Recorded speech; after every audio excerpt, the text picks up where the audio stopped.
الله أكبر الله أكبر الله أكبر الله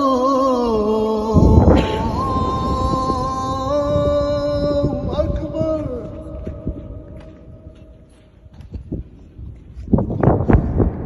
أشهد أن لا إله إلا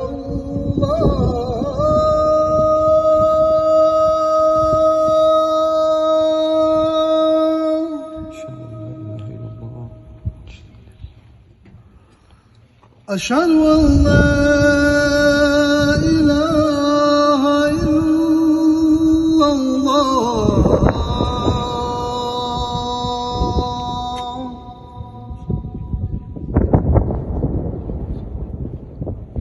أشهد أن محمد رسول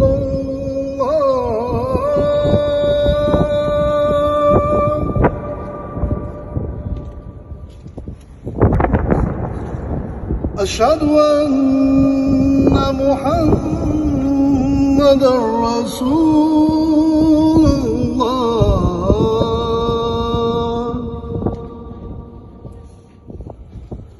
حي على الصلاة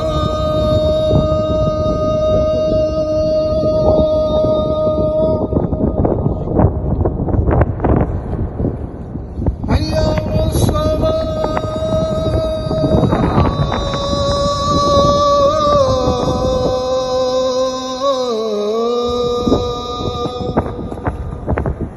کوہ طور پہاڑی کا نام سنتے ہی دل و دماغ میں اللہ تعالیٰ کی تجلی کا خوبصورت نظارہ ابھر کے سامنے آ جاتا ہے۔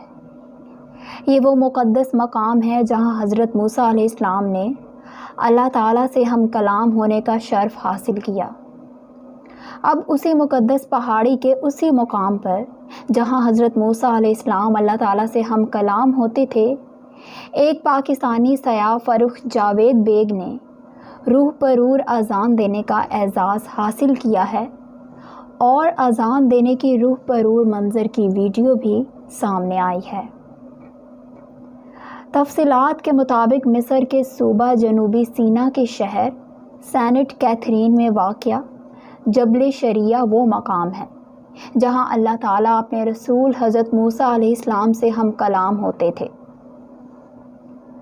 جبل موسیٰ کی بلندی سطح سمندر سے 2242 میٹر ہے۔ قرآن کریم میں سینا کے علاقے کو سینین کے نام سے ذکر کیا گیا ہے۔ اس کا معنی پہاڑوں کی نوکیں ہیں۔ اس کو سینا کا نام دینے کی وجہ یہاں کثیر تعداد میں واقع پہاڑ ہیں، جبکہ قرآن کریم میں اللہ تعالیٰ نے اس پہاڑ کی قسم بھی کھائی ہے۔ کوہ طور کی چوٹی دنیا کا واحد مقام ہے جہاں تینوں مذاہب کے زائرین اکٹھے ہوتے ہیں اور ایک دوسرے کے ساتھ کھڑے ہو کر اللہ تعالیٰ کے حضور دعا کرتے ہیں۔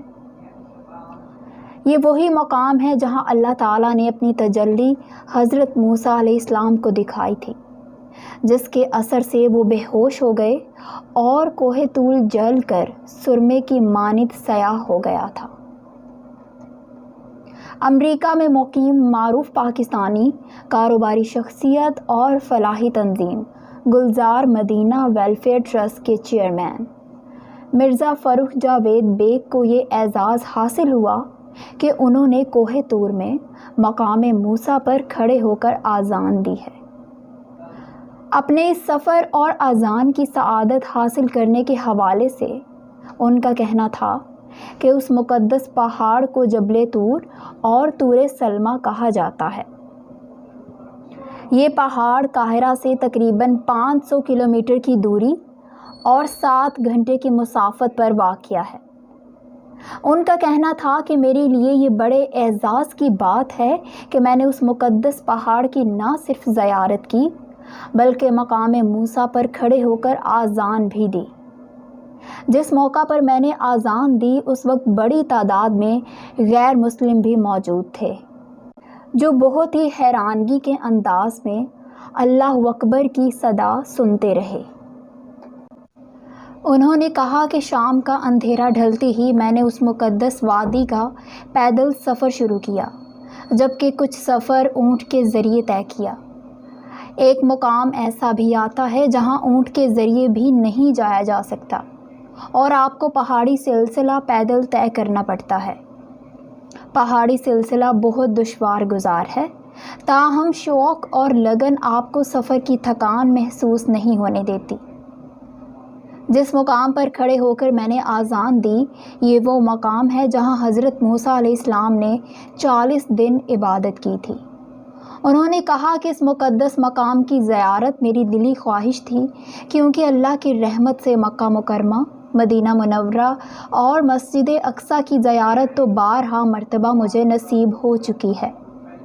ان کا کہنا تھا کہ میری دلی خواہش تھی کہ اللہ تعالیٰ مجھے اس مقام کی زیارت بھی نصیب کرے، سو میں نے ہمت کی اور اللہ نے میرے راستے آسان کر دیے۔